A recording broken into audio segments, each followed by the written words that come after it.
The first word in this statement makes me nervous. That is something I cannot relate to.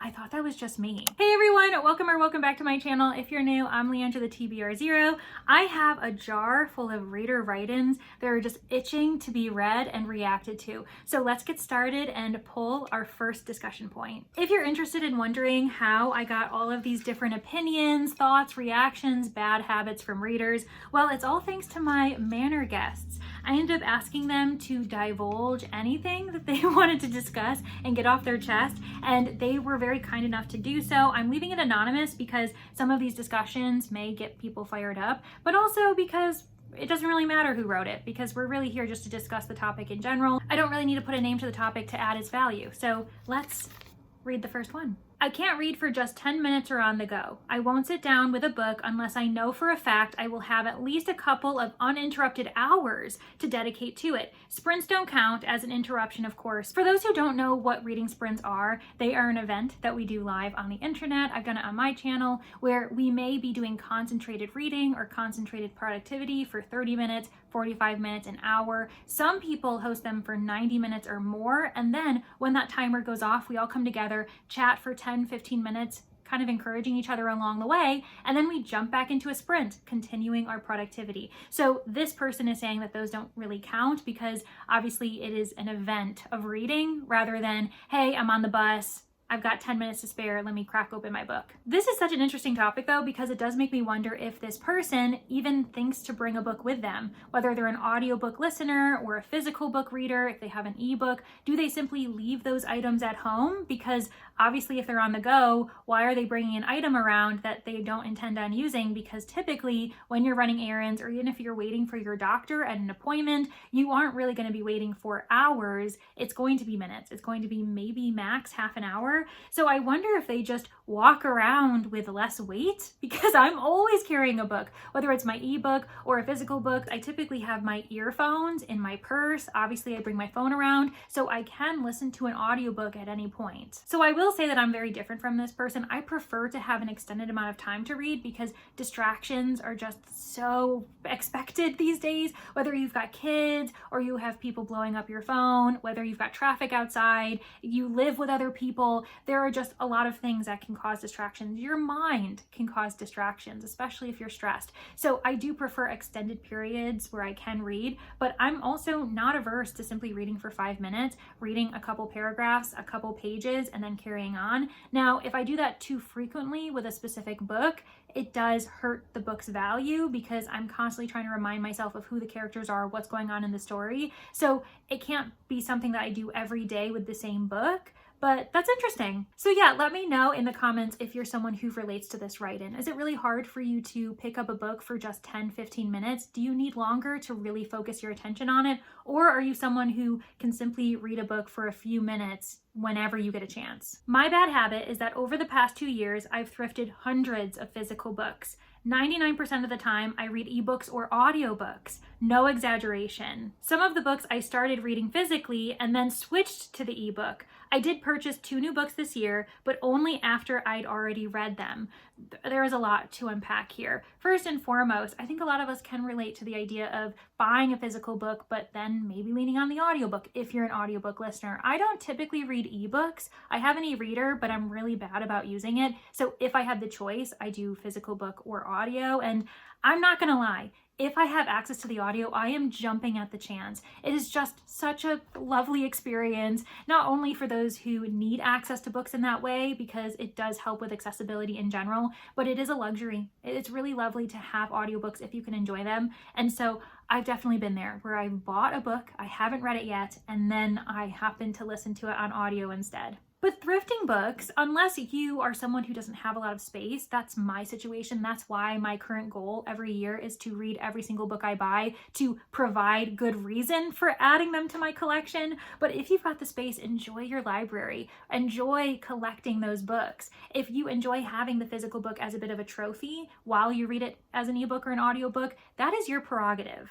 Also, thrifting them, I'm imagining you're not getting them new then, because then you mentioned that you ended up buying 2 new books this year. So you are helping the community, you're actually helping the environment by buying them secondhand, because if you are going to buy in excess, and again, that is your prerogative, at least you're not really adding to your carbon footprint, because those books, if they aren't purchased, they go to the landfill and they're wasted anyway. So I'm giving you a bit of a silver lining. I'm turning this car around to ensure that you know that you are still doing good. And you know what? If you love what you're doing, that's all that really matters. But I do think that not enough of us take advantage of thrifting books, of buying secondhand, because truly those books deserve a second chance. You're giving them a second home. But yeah, if you find it a problem and it's something you need to change, then just maybe make a goal of lessening the number of books you're purchasing, or buy them after you listen to the audiobook, because if you don't want to own it, then you've saved money by listening to the audiobook first or reading the ebook first, and then you can kind of pick and choose what you add to your physical library. And let me know, let this person know that they're not alone. If you're someone who often thrifts quite a few books, then you might want to admit,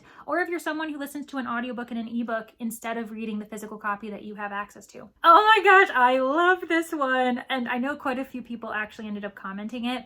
It says, I can't use audiobooks as entertainment while eating. I have to be watching something. Random LOL. The thing is, I relate to this so hard. I am someone who loves an audiobook, as I just mentioned, but I can't listen to an audiobook while I'm eating. I do it sometimes if I need to make a certain amount of progress in a book a day for a vlog or for something else. Like, I will sacrifice that time and listen to the audiobook, but I really don't want to. I don't like listening to an audiobook while I eat. I do rather have either company, talking to people. I can talk on the phone while I'm eating, but I really don't like just simply listening to an audiobook. It's the same with podcasts, actually. I really enjoy listening to podcasts, but I don't typically like listening to them while I eat. I'd rather watch something visual. I don't know. If someone can explain why that's a thing, let me know, because I swear quite a few people had said that this was an issue for them, that they really can't have audiobooks while eating. And I was like, I thought that was just me. Oh, that's a fun one. I generally only keep a physical book after reading it if I plan to reread it. I also try to only buy books that I think have reread potential. Oh, this is an interesting discussion, because first and foremost, it asks the question, do you reread books? I've gotten more and more into rereading. I think when I first was reading quite a bit of books, I was buying the book as a trophy, putting it on my shelf thinking, ah, yes, I loved you. But would I ever reread it? No, because I just wasn't a really big rereader. Now, this year in particular, in the last 7 months, I have probably reread at least a dozen books, which is unheard of for me. Usually it's like 1 or 2, maybe a year, but I've just found a lot of comfort in rereading this year. And maybe that's because of what's going on in the world right now. We need that comfort, we need that predictability, but it is kind of interesting to think about. And I am probably the same way.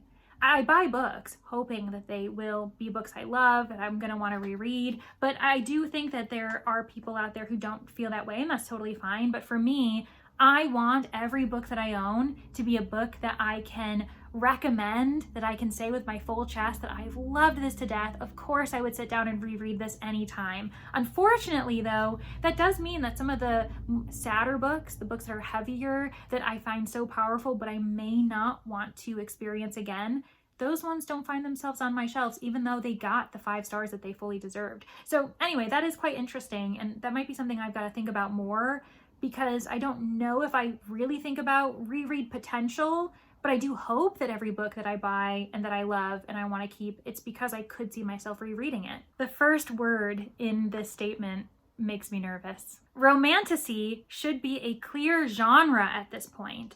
So many books sound interesting, and then I research them and suddenly there is spicy scenes and I delete it again.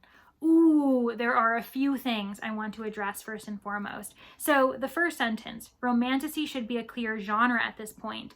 I'm going to disagree respectfully, only because it is a genre blend. Not that it can't be a genre in the future, but right now it's a genre blend. It is a blending between 2 very clear genres, romance and fantasy. Now, what we count as a romantasy, I think, is far too strict and far too vague at the same time, if that makes sense. Because a lot of times cozy romantasy, which is a thing, they don't get deemed romantasy because they don't catch the vibe, they don't meet the vibe, and I'm just like, what are you talking about? If it has a romance as an A plot and also is set in a fantasy world that is very distinctive, that very much influences the romance and everything else going on, it is a romantasy. And I don't think we're at the point where romantasy can be a genre on its own. It totally can in the future. It's happened before. Thrillers, suspense, those are two areas in literature that quite a few people deem their own genre. I argue that thriller is its own genre as well, and it stemmed from experimentation of the mystery genre, of the blending between mystery and horror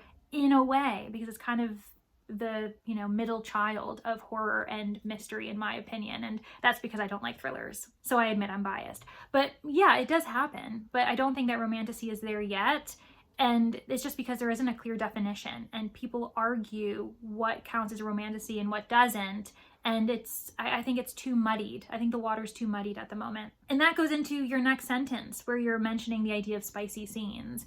I don't think that all romantasy has spicy scenes, but quite a few do. Quite a few do. And obviously there's YA romantasy, which shouldn't. Let's get that clear.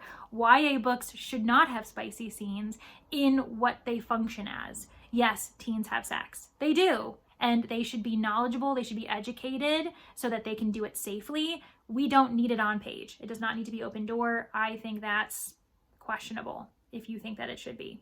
Leandra, this was supposed to be an open space. Sorry, guys, but come on, we all should be in agreement regarding that. And that's where I kind of circle back to the idea of cozy romantasy. Cozy romantasy typically is not open door, it's closed door, or doesn't even have the suggestion of those scenes in it. But I do think that there is some prejudice, some gatekeeping in the romantasy community regarding the idea that cozy can't be romantasy. Cozy is a subgenre category. Romantasy is a genre blend category. They can exist. They can coexist together. It's not that one cancels out the other. Now, if someone in the comments can provide a very clear definition of what romantasy is in the argument that it should be its own genre by this point, let me know, because I would be interested in hearing you out. And that's coming from someone who doesn't really read romantasy. I'm not steeped in the genre blend, and so I understand if some of my perspectives feel off because I just don't have the experience, and I totally get it. Oh my gosh, this came at the perfect time, talking about romantasy and spicy scenes. This was not planned. It says books should have a spice rating. This is interesting. I've been seeing this discussion for quite some time. It's not new, but I think that it's gaining a little bit more discussion, a little bit more notice. Now, this I have to be careful with only because the person who wrote this in is saying spice rating specifically. So they're not talking about all mature content, like the inclusion of curse words or violence, the way that we kind of categorize video games by a certain rating system, or movies, albums, they usually have an E next to a song if it has explicit content in there. This person is specifically talking about spice ratings. I know that in the community, a lot of people have been calling for maturity content ratings in the vein that I just mentioned with video games and movies. And I'm not sure where other people sit on that because I've never really openly discussed it. I've just, been doom scrolling and absorbing the content that I've been getting. But with spice, I guess the question in a similar vein would just be how would we categorize it? What counts as, a rating of 1 versus 2 versus 3 versus 5? Is it numbers or is it going to be letters? I don't think chilies are appropriate, even though obviously that was something that has been widely accepted in the community. When you see reviews on review sites, a lot of times they'll say 3 out of 5 chili peppers. I don't know what that means, but I do think that we'd obviously need a little bit of regulation regarding it. Now, we do have content warnings where authors may disclose that there is an open door scene. Sometimes I've even seen them pinpoint the specific chapter so that people will know what to expect and they can either skip the chapter or at least just be mentally prepared for it. But yeah, my question would simply be, how would we categorize this spice rating and how would we label it? Because I think spice is probably not the best way of describing it, but I've also heard some other negative terms, this idea of clean versus dirty. That's not fun because it suggests something really derogative and horrible. How would we actually officially label this? I'm only asking from a point of view where I don't really read romance. I don't care about spicy scenes, if we're being honest. They can be in there, if there's too many and I'm just like, what are we doing? Where is the plot? But typically I just find it to be something to get through because I'm like, okay, we get it. Let's continue on. But yeah, I would be interested in hearing those who are actually romance readers. What are your thoughts on that? Do you think that it's a slippery slope, or could you see the potential of a spice rating being beneficial for certain readers? Yeah, sorry friends. I just, as someone who doesn't really read romance, I feel as though it's harder for me to react to that type of thing, but I do find it interesting. I no longer buy books I haven't read, with the singular exception of author events, since you usually have to buy a copy of their latest release to meet them. This has allowed me to enjoy my books so much more, since I no longer feel pressure to like a book I spent money on. I also no longer procrastinate on books for the same reason.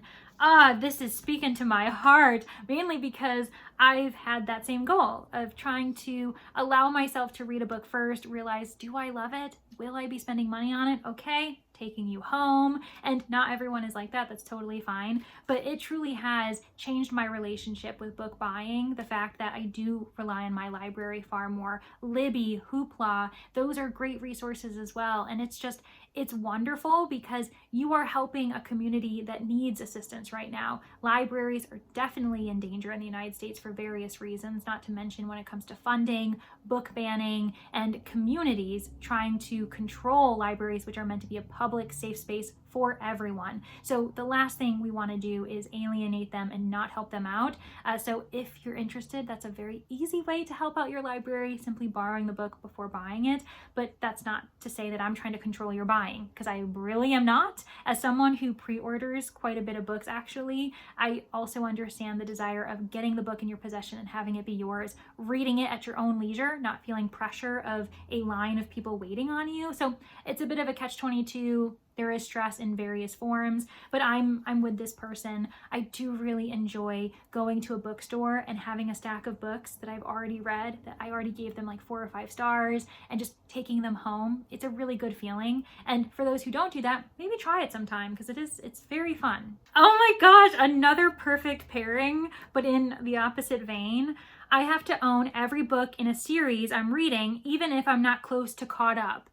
That is something I cannot relate to. And I do think it's really interesting. I can get it. I understand this idea of wanting all of the books, and then you can continue the series at your own leisure. And you also can ensure that you have that series version, because sometimes we get the announcement of new editions and the old editions stop publishing.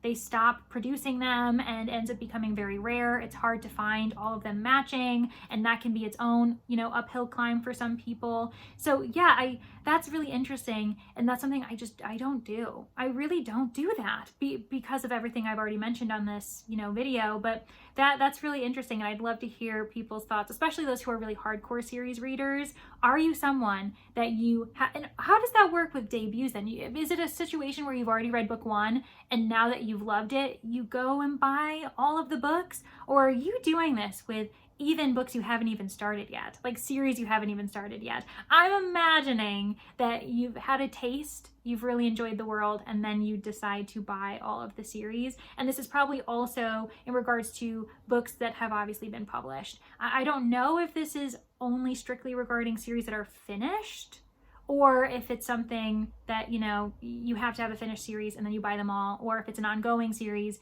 you buy them as they come out, as you're slowly making your way. I have questions, but this is interesting and just something that I don't relate to. It's so fun. Actually, this has been a really fun idea, not to pat myself on the back, but I'm really enjoying these reader write-ins because it is something that makes me pause, ask myself questions about my own reading experiences, my own habits, my opinions, and also provides me with perspective on what other people in the community are thinking. Do we align? Do we disagree? That's okay. Yeah, this has been such a great exercise, and I do think I'm probably going to pause it here. So that is where I'm going to leave it, but I do have so many more from the Manor, and actually I have 2 or 3 pages that I didn't even get time to print. So there's even more than what's in this jar, and I'm so excited to slowly get through them. If you want to participate, feel free in the comments to provide your own list of reading habits, thoughts, you've gotten a few of the examples where you can kind of see what I'm looking for. They can even be reactions to past people's write-ins. If you would rather keep your own thoughts anonymous like these individuals, I'll also have a link to a Google form in the description, but feel free to comment them below and I will add them anonymously anyway. It doesn't really matter to me how you want to share your thoughts. I just love to see them in the comments.